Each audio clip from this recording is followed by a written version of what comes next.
My name's Autumn. I work for the Bureau of Land Management at the Campbell Creek Science Center as an outreach educator. This week we are celebrating the 46th annual Outdoor Week, which is an event for 6th graders to help them explore outdoor recreation and natural resource careers. So if you are a 6th grader joining us today, we are so excited to have you at our session all about leave no trace and properly disposing of waste. So I am here at the Campbell Creek Science Center, and I think you can tell spring is in the air.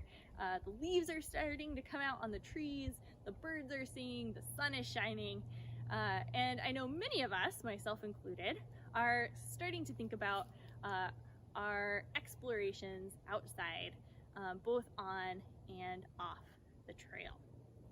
And with more of us outside than ever, it's important to take a minute to think about the impacts that we have when we are out on our public lands. And so I'm sure many of us have had the experience of being out on a favorite trail or out in the mountains and coming across an orange peel or a candy wrapper. And I want you to just think for a minute about how that made you feel and how it impacted your experience. So today I wanted to share some tips to help us minimize impacts like that and help make sure that our shared spaces are used sustainably for years to come. So one of the ways that we can minimize our impacts is by following the 7 leave no trace principles. And leave no trace is just a series of guidelines that's put forward by the Leave No Trace Center for Outdoor Ethics. And the center has done a lot of research looking at what actions we as individuals can take to help minimize our impacts when we are having fun outside.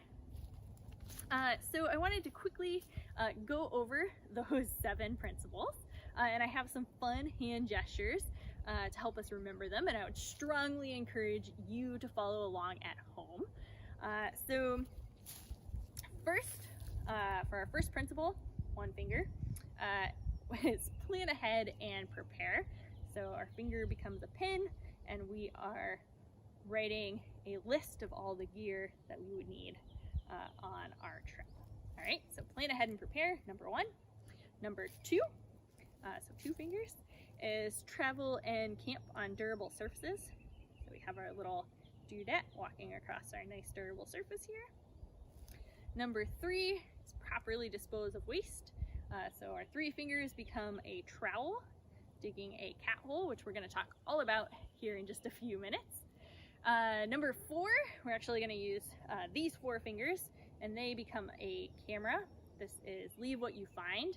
You might have heard this one also as take only pictures, leave only footsteps, which is why we have our nice camera here. Number 5 is minimize campfire impacts. So our 5 fingers become a nice campfire inside of our fire ring. And then number 6, we have these 6 fingers, is respect wildlife. So our 6 fingers become our very short stubby moose antlers. And then number 7 is be considerate of other visitors. So we have a peace sign and we are waving with our 7 fingers. All right, so with that, we are gonna take a deeper dive into that 3rd principle, properly disposing of waste. And so the first question then is, what is waste? And there's 3 main categories of waste. So first, you have trash, which is exactly what it sounds like. It's things like your candy wrapper, an orange peel, or some toilet paper, anything like that. Then we have liquid waste. Most commonly, this is like water from cleaning your dishes when you're out camping. We call that gray water. And then our 3rd type of waste is human waste. So the waste that you produce as a human. And the easiest or most straightforward to properly dispose of is that trash category. So you may have heard the common refrain, pack it in, pack it out. And basically all that means is whatever you carry into the outdoors with you, you should then bring back with you as well. And that first principle, planning ahead and preparing, can help make that process a little bit easier. So if you are bringing some snacks with you on a trip, before you head out, you can look at your snacks, lay them out, make sure to remove any unneeded packaging. And then you will also want to bring some sort of small trash bag with you. It doesn't have to be anything too large. It can be a Ziploc bag or a small grocery bag, just to make it easier to pass all of your small pieces of trash into here and then keep them separate from the rest of your items you have with you. All right, if we are disposing of liquid waste, like our gray water we mentioned, the primary thing to keep in mind is that you want to prevent contaminating water. So you want to dispose of all of those liquids at least 200 feet away from any source of water, like a lake or a stream. If you're disposing of gray water, the best practice is to actually strain that water first to make sure you're removing any food particles. So you can use just a good old strainer like this one. Some people like to use cheesecloth because it's a lot more packable and lightweight, so that's an option as well. And then basically all you're going to do is take that water that you use to clean your dishes, you're going to run it through your strainer, and then you want to use something called the spray technique. So basically, you don't want to just dump this water straight onto the ground. You want to disperse it over as broad an area as you can. So I'm going to try to show you this. Hopefully you'll see at least something here. So that is the spray technique. You can also use this technique if you're brushing your teeth.